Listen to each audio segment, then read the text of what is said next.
Chapter 15 in Farmer Boy is called The Cold Snap. That was a cold, late spring. The dawns were chilly, and at noon the sunlight was cool. The trees unfolded their leaves slowly, and the peas and beans and carrots and corn stood waiting for warmth and did not grow. When the rush of spring's work was over, Almanzo had to go to school again. Only small children went to school in the spring term, and he wished he were old enough to stay home. He didn't like to sit and study a book when there were so many interesting things to do. Father hauled the fleeces to the carding machine in Malone and brought home the soft, long rolls of wool, combed out straight and fine. Mother didn't card her own wool anymore since there was a machine that did that on shares, but she dyed it. Alice and Eliza Jane were gathering roots and barks in the woods, and Royal was building huge bonfires in the yard.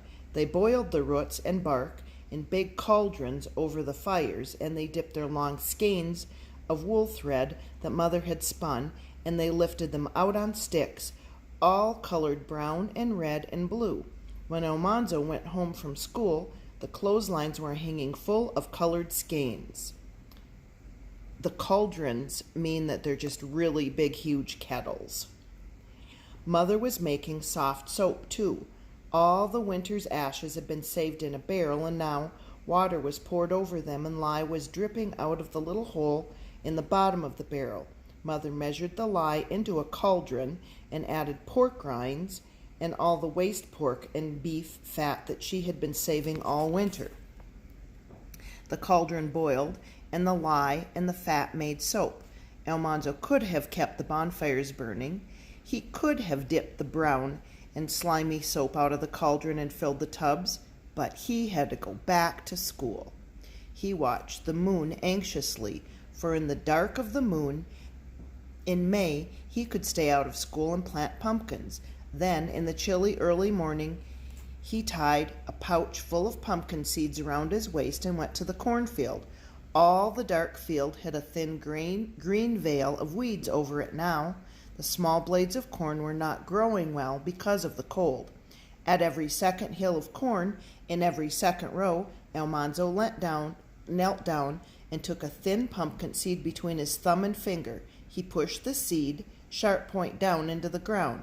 It was chill work at first, but pretty soon the sun was higher, and the air and the earth smelled good, and it was fun to poke his finger and thumb into the soft soil and leave the seed there to grow. Day after day he worked till the pumpkins were planted, and then he begged to hoe and thin the carrots. He hoed all the weeds away from the long rows, and he pulled the little fresh feathery carrot tops until they stood 2 inches apart. He didn't hurry at all. No one had ever taken such pains with carrots as he did, because he didn't want to go back to school. He made the work last until there were only 3 more days of school. Then the spring term ended, and he could work all summer. First, he helped hoe the cornfield. Father plowed between the rows, and Royal and Almanzo with hoes killed every weed that was left, and they hoed around each hill of corn. Slash, slash went the hoes all day long, stirring the earth around the young shoots of corn and the first 2 leaves of the pumpkins. 2 acres of corn Almanzo hoed, and then he hoed 2 acres of potatoes. That finished the hoeing for a while, and now it was strawberry time. Wild strawberries were few that year, and because the frost had killed the first blossoms, Almanzo had to go far through the woods to fill his pail with small, sweet, fragrant berries. When he found them clustered under the green leaves, he couldn't help eating some.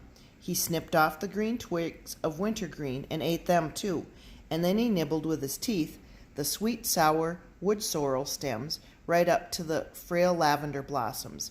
He stopped to shy stones at the frisking squirrels, and he left his pail on the banks of the streams and went wading, chasing the minnows. But he never came home until his pail was full, and there were strawberries and cream for supper.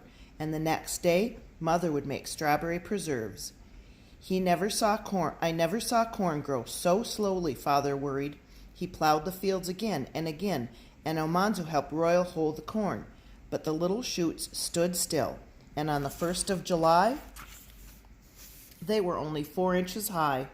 They seemed to feel that danger threatened them, to be afraid to grow. It was 3 days to Independence Day on the 4th of July, and then it was 2 days, and then 1 day, and that night Almanzo had to take a bath, though it wasn't Saturday. The next morning, they were all going to the celebration in Malone. Almanzo could hardly wait until morning. There would be a band and speeches, and brass cannon would be fired. The air was still and cold that night, and the stars had a wintry look. After supper, Father went to the barns again. He shut the doors and the little wooden windows of the horses' stalls, and he put the ewes with the lambs in the fold. When he came in, Mother asked if it was any warmer. Father shook his head. "I do believe it's going to freeze," he said. "Oh, pshaw, surely not," Mother replied, but she looked worried. Sometime in the night, Almanzo felt cold, but he too was sleepy, and too sleepy to do anything about it. And then he heard Mother call, "Royal, Almanzo!" He was too sleepy to open his eyes. "Boys, get up, hurry!" Mother called. "The corn's frozen!" And he tumbled out of bed and pulled on his trousers. He couldn't keep his eyes open. His hands were clumsy, and his big yawns almost dislocated his jaw. He staggered downstairs behind Royal, and Mother and Eliza Jane and Alice were putting on their hoods and their shawls, and the kitchen was cold, and the fire had not yet been lighted. Outdoors, everything looked strange. The grass was white with frost. A cold green streak was in the eastern sky, but the air was dark. Father hitched Bess and Beauty to the wagon, and Royal pumped the watering trough full. Almanzo helped Mother and the girls bring pails, and Father set barrels in the wagon, and they filled the tubs and barrels full of water, and they walked behind the wagon to the cornfield. All the corn was frozen. The little leaves were stiff, and they broke if you touched them. Only cold water would save the life of the corn.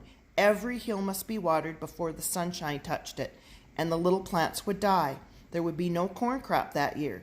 The wagon stopped at the edge of the field, and Father and Mother and Royal and Eliza Jane and Alice and Almanzo all filled their pails with water, and they went to work as fast as they could.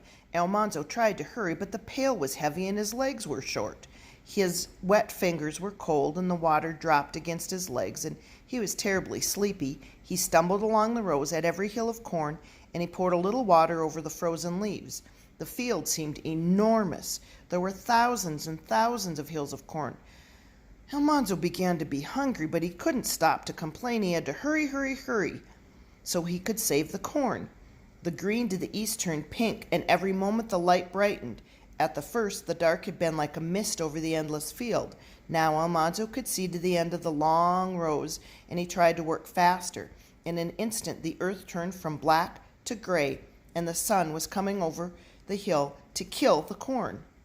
Almanzo ran to fill his pail. He ran back down to the row, splashing water on the hills of corn. His shoulders ached and his arms ached, and there was a pain at his side, and the soft earth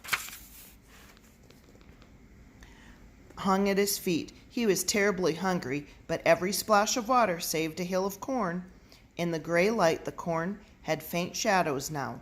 All at once, the pale shadows came over the field. "Keep on!" Father shouted. So they all kept on, and they didn't stop. But after a while, Father gave up. "No use," he called. Nothing could save the corn after the sunshine touched it. Almanzo sat down his pail and straightened up against the ache in his back. He stood and he looked at the cornfield. All the others stood and looked and did not say anything. They had watered almost 3 acres. A quarter of an acre had not been watered. It was lost. Almanzo trudged back to the wagon and climbed in, and Father said, "Let's be thankful we saved most of it." And they rode sleepily down to the barns. Almanzo was not quite awake yet, he was tired and cold and hungry. His hands were clumsy, doing chores, but most of the corn was saved.